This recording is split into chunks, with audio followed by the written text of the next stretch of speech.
This book won the EU Prize for Literature for Ireland, but I'm not an EU citizen anymore. Странното е, че тази книга получи наградата на Европейския съюз за литература за Ирландия, но аз пък от друга страна вече не живея в Европейския съюз, а те ми дадаха награда. So basically, if any of you have a solution that you think might work, I'm happy to take it back to Belfast and suggest it to our politicians. Така че ако някой от вас има решение на този въпрос, можете веднага да ми го кажете, ще бъда абсолютно щастлива да го отнеса обратно при нашите политици в Белфаст. That was a great question to get us started. Thank you. Много хубав въпрос като начало, благодаря. Who's going to ask the next question? Следващ въпрос. And it doesn't have to be political because we've got Brexit out of the way quite early. Не е задължително да бъде политически.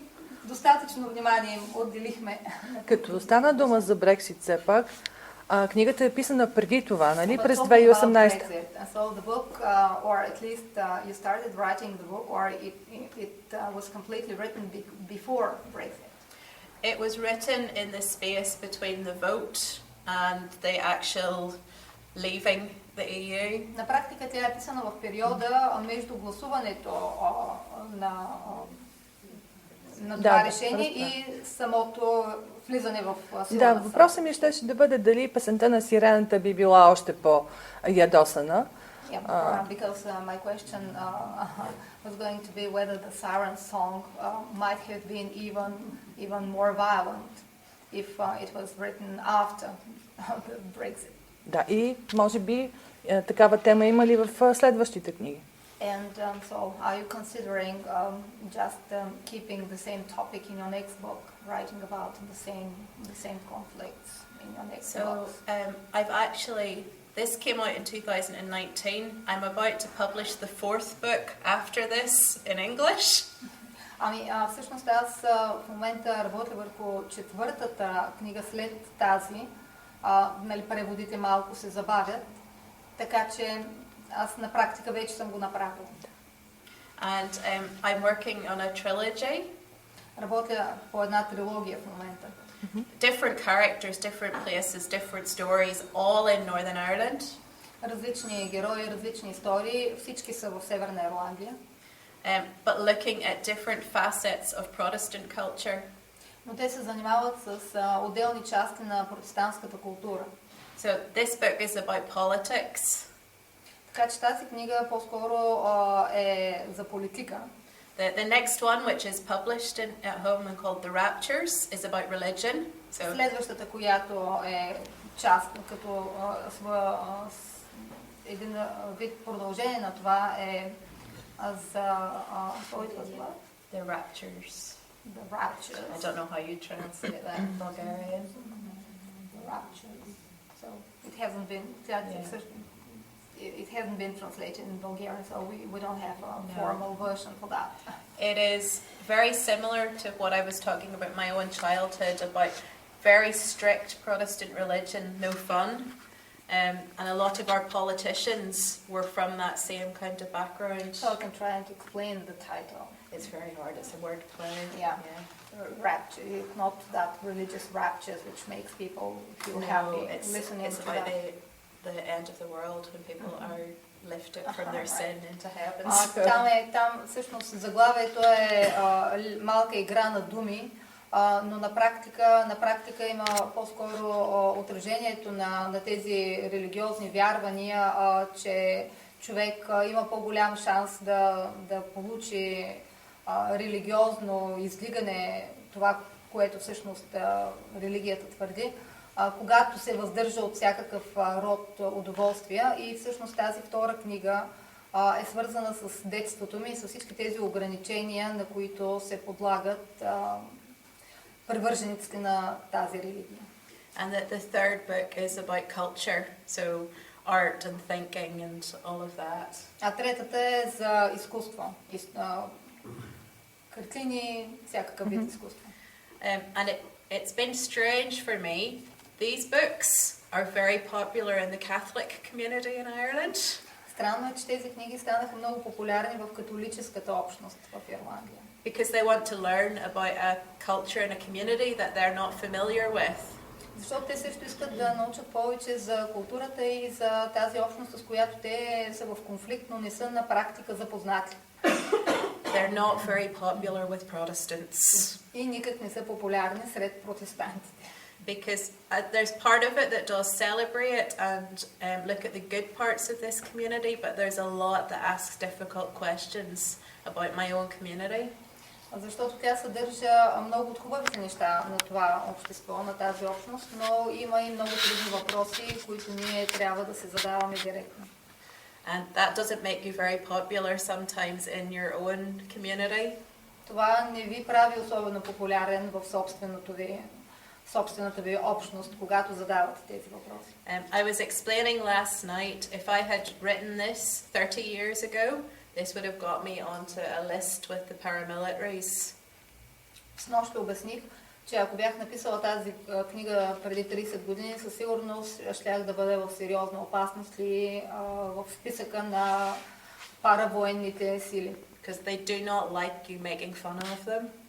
Защото те никак не обичат някой да се присмива и да им се подиграва. It's much easier now. We have a lot more freedom for our press and our writers.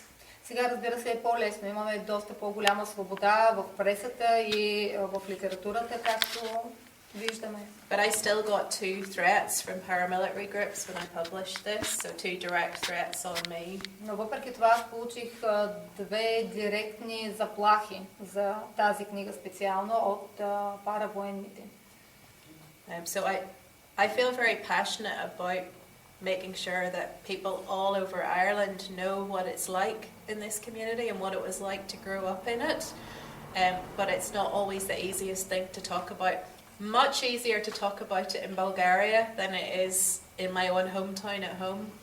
Аз с голямо пристрастие искам да се говори за тези проблеми, искам хората в тази общност да разберат за проблемите, които аз съм имала като израстващ млад човек и като дете в тази общност, но някои не харесват тези теми. Много по-лесно е в България да говоря за това, отколкото в Ирландия, разбира се. Let's see, have we got any other questions? Други въпроси имаме?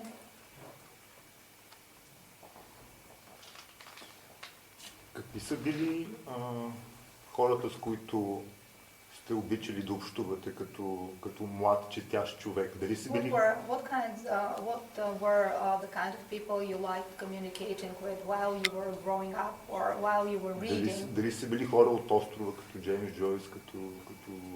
Were there people from the island like James Joyce? Не знам дали е живял. Много от ирландците не са живяли на острова. I'm not certain who lived when, but did you mainly communicate with people from your age or talk? Да, любими писатели, които да са... Имате предвид директно да е общувала с тях? Не, чрез книгите. No, I mean through their books. Okay. Книжно семейство. So, my number one favorite person growing up, and she's very, very important to me as a writer. Най-любимата ми писателка, с която съм израснала и много важна личност в моя живот is Agatha Christie. Агата Кристи. Do we have any Agatha Christie fans in the room? Имаме ли тук почитатели на Агата Кристи? Да. Yes. When I was 8 years old, my mother used to get the shopping, the groceries in a supermarket in Ballymena, and it was right beside the library. Когато бях малка и майка ми трябваше да пазарува в магазина, библиотеката беше точно до магазина, в който тя ходеше да пазарува. And this was 1986, and it was still safe to leave your children for an hour by themselves. И това е през 1986, когато все още беше по-безопасно да оставяте децата си сами някъде без надзор. And I read everything in the children's section by the time I was 8. Когато бях на 8 години, бях прочела всичко в детската част на библиотеката. And the librarian said, come here, come over here. And she took me to crime fiction at 8 years old. And the first book she gave me was Death in the Clouds by Agatha Christie. И библиотекарката тайничко ме привика и каза, ела насам, заведе ме в отдела за криминална литература и първото нещо, с което се запознах, беше една от книгите на Агата Кристи. And I loved what she did with words because she really scared me and she took me to other places and she made me feel something just with words. And at 8 years old, I remember thinking, I want to learn how you do that with language. Влюбих се в начина, в нейния стил, в начина, по който тя единствено със силата на думите успяваше да ме заведе на различни места, да ме потопи в тотално различен свят. И си казах, че това искам да мога да правя и аз. Само със силата на думите да правя същите тези неща и да карам хората да усещат същата сила на думите. I'm a magical realist. And I went on to read Günter Grass and Gabriel Garcia Marquez and Borges and Salman Rushdie, who's one of my favourites. But my first love is Agatha Christie, and I still read lots of her every year. Разбира се, влюбих се и в самия стил на магическия реализъм и изчетох всички автори, споменаки, да не повтарям имената. Салман Рушди е един от любимите ми. And I still, Но Агата Кристи си ми е най-любима. I still come back to that thing of, aren't words amazing? That you can take someone and for 1 hour or 2 hours they can forget they're in the middle of a civil war because they're in a stately home where somebody's about to be murdered, or they're in an airplane, or they're on a scary island. And I still want to learn how to do that, to help people escape with my writing. Това се опитвам да развия това умение, да мога с силата на думите да карам хората тотално да забравят къде се намират и да се потопят в сюжета на книгите. Дори мисля, че думите имат такава сила, че могат да накарат хората да забравят, че са по средата на някаква гражданска война, че са в самолет или където и да било, да се потопят изцяло в сюжета на книгата, която четат. I'll say one more little thing about another huge book that was very influential on me early on. И още едно нещо само искам да спомена за една невероятна книга, която оказва огромно въздействие и влияние върху мен. I firmly believe that I'm a magical realist because the first book that I learned from was the Bible.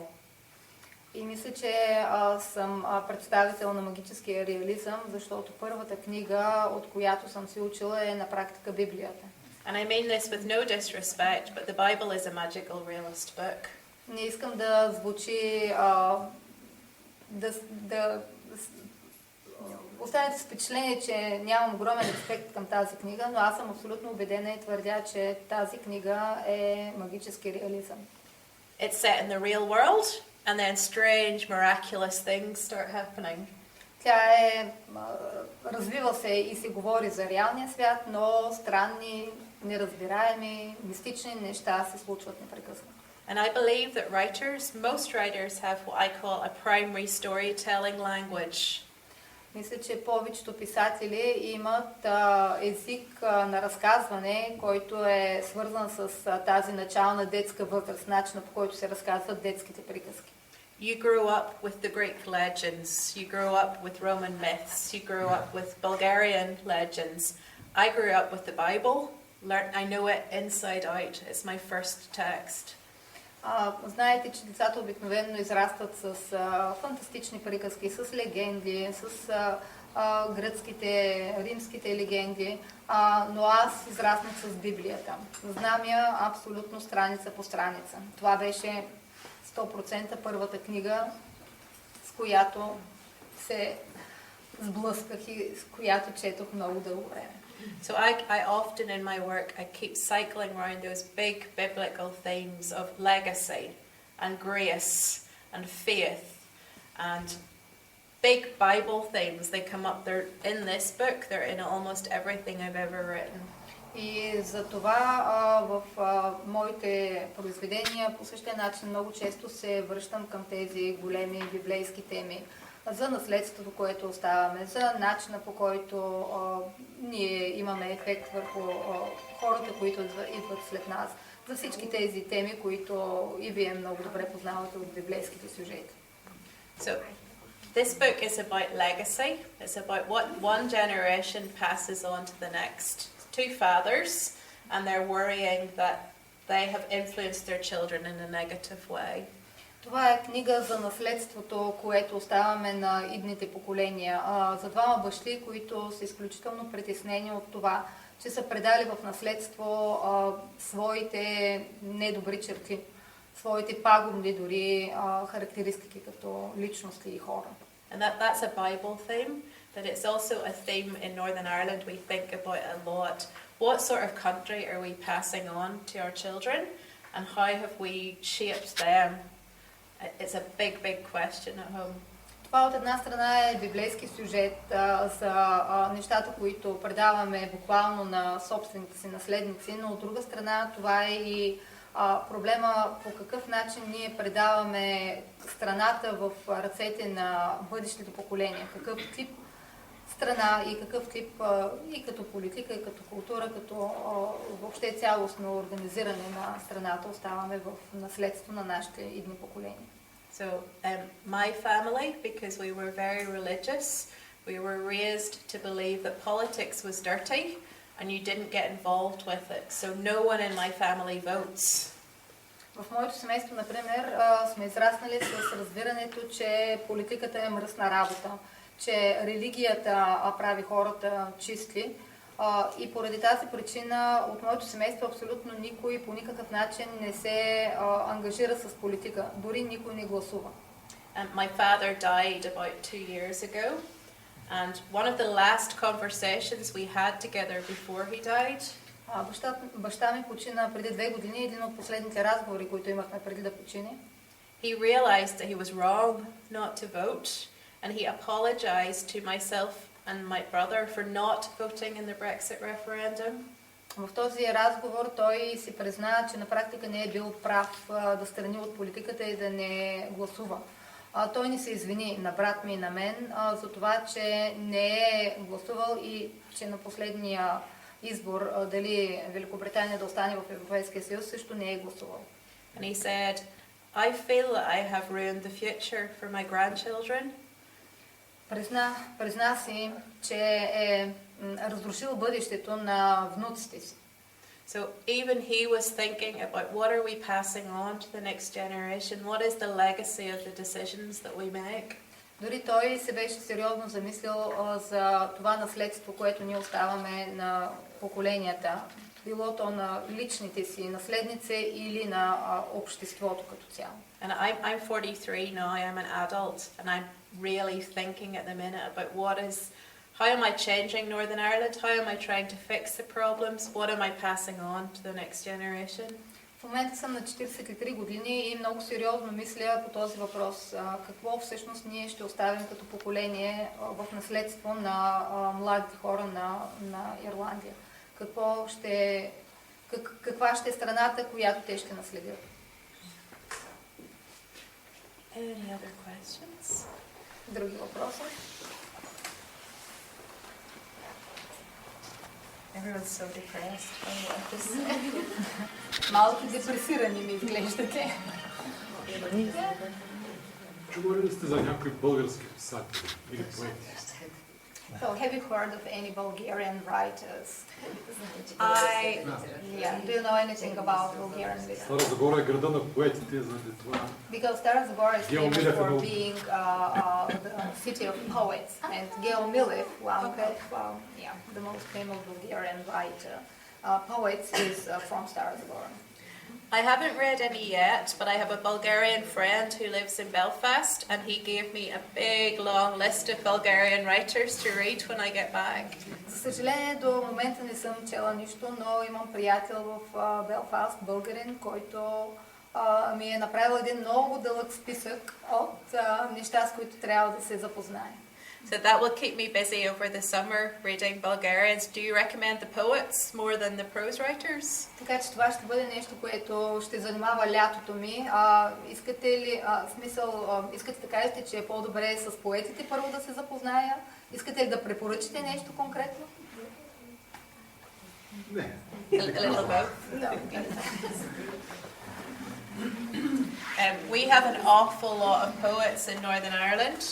So when I first started writing 15 years ago, there were almost no novelists. there were just hundreds of poets everywhere. На практика ние в Северна Ирландия имаме страшно много поети, страшно много. Когато аз започнах да пиша, почти нямаше новелисти, а имаше страшно много поети. There's a man from Northern Ireland called Seamus Heaney. Does anyone know Seamus Heaney's work? He was a Nobel Prize winner for poetry. Имаме писател, който е носител на Нобеловата награда за поезия. Някои разпознали името, което казах. Seamus Heaney. And everybody wanted to be him for a long time because he was such a good poet. So there were dozens of them everywhere. Всички се опитваха, хората, които имат този талант, се опитваха да наподобяват на този поет или да вземат неговата позиция, да постигнат неговия успех и затова може би се народиха толкова много поети. But when I first started writing, I was going to lots of poetry readings. I was reading my friends' poetry. I was immersed in poetry at that time.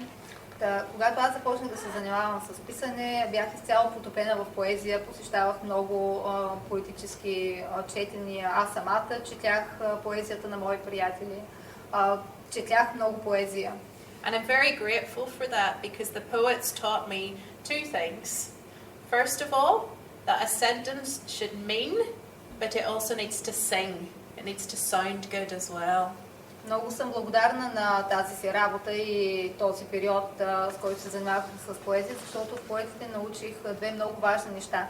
Че едно изречение трябва да предава някакъв хубав смисъл, но освен това трябва да бъде и много поетично.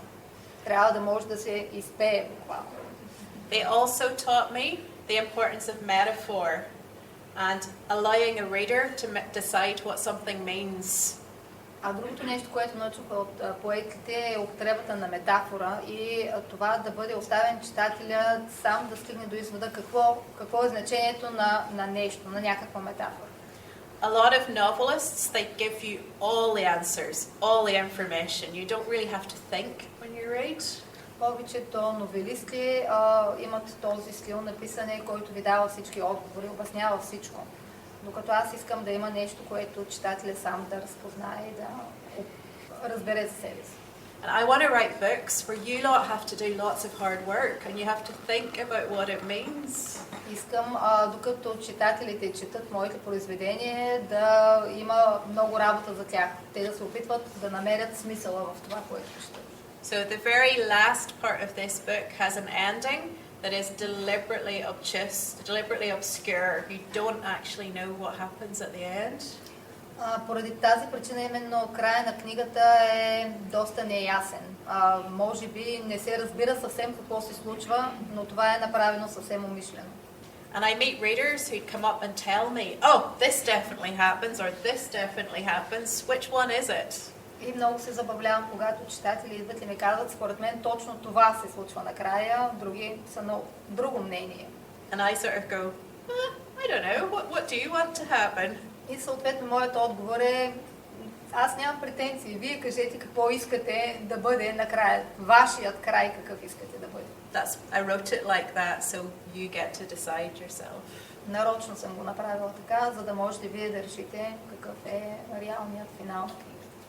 Okay, I think we have time for one last question and then we'll finish up. Мисля, че имаме въпрос за още един въпрос и ще приключим. So, what else do you do in your free time apart from writing? What do I do in my Do you have any other interests? Right. Do you have any hobbies? So lots of things. I am obsessed with the cinema. Now I am allowed to go to the cinema. I go 3 times a week. Много неща на практика, но едно от нещата, които страшно много обичам е да гледам филми. Ходя на кино 3 пъти в седмицата. I love to travel. I will probably be in 30 different countries this year. Много обичам да пътувам. Най-вероятно 30 страни различни ще посетявам тази година. I read furiously, so I spend 4 hours a day reading. Чета много усърдно, най-малко 4 часа на ден чета. I think a writer who's not reading is a writer who's not writing very well. Мисля, че писател, който не чете много, е не особено добър писател. And then my favorite thing is just conversation. А най-любимото ми нещо е просто да говоря с хора. There is nothing that I like better than going to the pub and having a couple of glasses of wine with interesting people and talking. Най-любимото ми нещо е да отида в някоя кръчма и на чаша вино да говоря с различни интересни хора. It's something Irish people are very good at talking and drinking. Знаете, че ирландците са много добри в говоренето и в пиенето. And I think those two things go together really, really well. И мисля, че наистина тези две неща много добре се съчетават. That's maybe a nice place to end, talking and drinking. Може би това е един много добър финал на тази среща. Говорене и... We've got one burning question. Писали ли сте за деца? И ако не, има ли проект за бъдеще време към тази възрастова група? Have you been thinking of writing something for children? I have one. I just finished a book for children. It's not in print yet.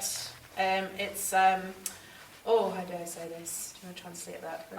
Ами, току-що на практика приключих една книга за деца. Тя все още не е напечатана, не е минала печат, но е готова, написана е. I don't talk about this a lot when I'm traveling because when I'm here I'm a writer, got my writer hat on.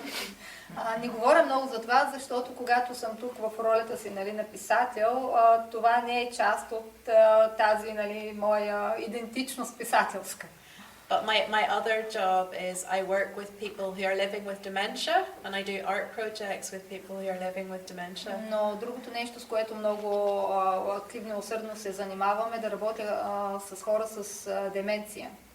And I began to notice there's actually quite a few people now have young onset dementia, so they're not elderly, they're developing dementia when they're in their 30s and 40s and 50s. Работя и с доста млади хора. Оказва се, че деменцията не е проблем на старческата възраст. Работя с хора с деменция на 30-40 години. So there's a lot of children's books about what it's like when your grandparents, when granddad or grandmother gets dementia, but nothing if it's your mother or your father who develops dementia and you're still a child. Затова има доста книги, които се занимават с проблема как децата да приемат и да реагират, когато баба им или дядо им има деменция, но няма литература, която да се занимава с този проблем, когато родителите ти на практика, майка ти, например, има деменция. So in my book, the little boy is 12 and his mother is in her late 40s and she develops dementia. За тази книга, за която говоря, главният ми герой е момче на 12 години, а майка му е на 40 и е с деменция. And he builds a time machine to go back to the past before she got sick. And it's about him learning how to cope with this is who my mom is and the way she is. И той всъщност намира начин да изработи машина на времето, с която да се върне във времето, преди майка му да развие това заболяване и да се научи, да се опита да промени и да се научи как всъщност да живее с това състояние. So hopefully a publisher will buy it and then we will have a book. Така че надявам се, че ще намерим в смисъл издател, който да се заинтересува от тази книга и тя на практика да бъде официално публикувана.